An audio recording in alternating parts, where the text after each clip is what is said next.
السلام عليكم ورحمة الله وبركاته. صلوا على النبي حبايبي عليه أفضل الصلاة والسلام، واذكروا الله ألا بذكر الله تطمئن القلوب. أنا قدامكم دلوقتي قلت لبنتي لأنها امبارح كانت في تحفيظ القرآن، كانت لابسة اللبس بتاعها، فواحدة وراها قاعدة بنتي يعني معاها بتحفظ قرآن في المسجد، فجات لها بنطلونك يعني أعزكم الله، جيت لها بنطلونك مقطوع من ورا. فالمهم بنتي قامت من نص التحفيظ وجايه لي تبكي وتقول لها ماما انا مش هنزل تاني الشارع، انا ما حدش بيعيب عليا ولا حدش يضحك عليا. فقلت لها طب هاتي بنطلوناتك اللي مقطعه كلها اخيطها لك لحد ما ربنا يفرجها وتفرج ان شاء الله، واجيب لك ان شاء الله جديد باذن الله. فقعدت كده اخيطهم لها واشوف ايه اللي مقطوع. هو بصراحه مقطوعين يعني باين قوي، يعني مقطوعين قطع كبير، يعني هما ما كانش ينفع ان هما يتخيطوا اصلا لانهم هيتقطعوا تاني.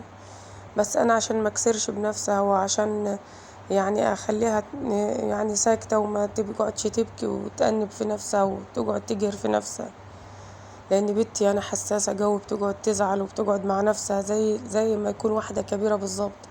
لما حد بيقول لها كلمة بتزعلها بتقعد مع نفسها وتقعد تبكي، وبحسها مقهورة قوي يعني. فقلت اعملهم لها كده وخلاص قدامها لحد ما ان شاء الله تفرج وابقى اشتري لها باذن الله.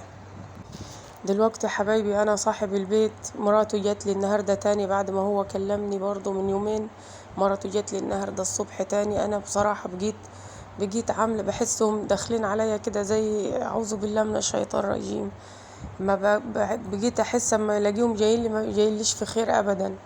برضه مرته جات لي دبر امورك علشان يعني الحكايه شهرين، و يا اما تشوفي الايجار الجديد اللي هنجددوه هنجددوا بيه العقد، هتدفع ايجار زياده يعني لو عايزه تقعدي، يا اما تطلعي تشوفي مكان اقل.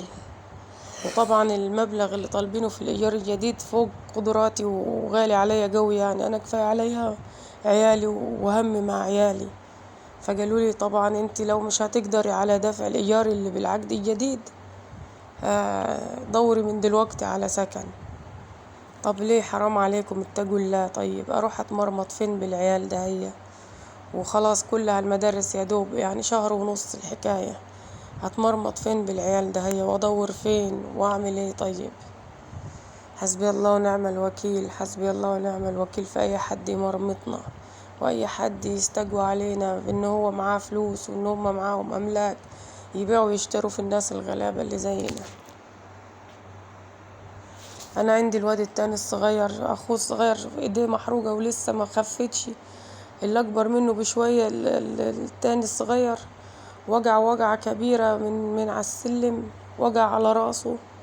سامعة الصراخ من يعني هو تحت وانا سامعة الصراخ من فوق، واقول ده صوت ولدي ولا مش هو، لغاية ما طلعت عند الباب اتأكدت انه هو، ولقيته واقع على راسه وجعة كبيرة وراسه وارمة ومسودة مزرقة كلها في الوجعة، راسه كلها مزرقة في الوجعة، والزراج نزل على عينيه. انا مش عارفة اعمل ايه طيب، مش عارفة اكشف له ايه ولا اعمل ايه ولا اتحرك ولا اعمل ايه بالظبط. الزراج اللي في راسه لقيته كله نازل على عينيه الاتنين. عارفين انتوا عامل زي الناس اللي هم بيبقوا اعزكم الله وعافينا ربنا، الناس المدمنين اللي بيبقى تحت عينهم مسود خالص، مش عارفة الزراج ليه سرى على عينيه.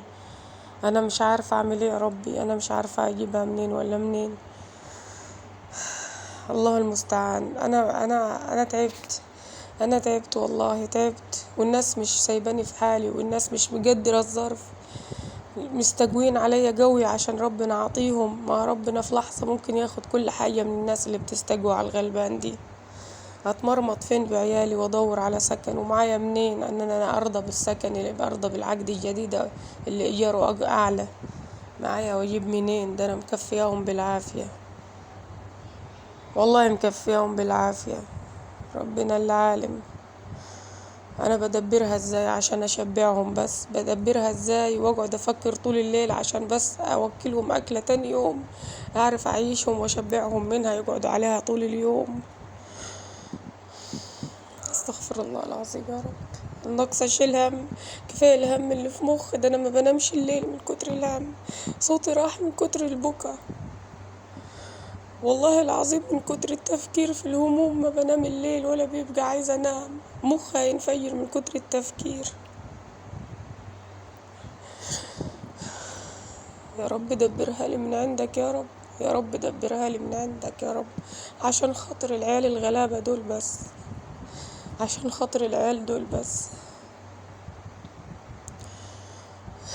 استغفر الله العظيم، والله ما قادرة اتكلم، زوري وجعني قوي، زوري وجعني قوي، ما اكدبش عليكم، قعدت اصرخ امبارح وقعدت ابكي لما صوتي راح.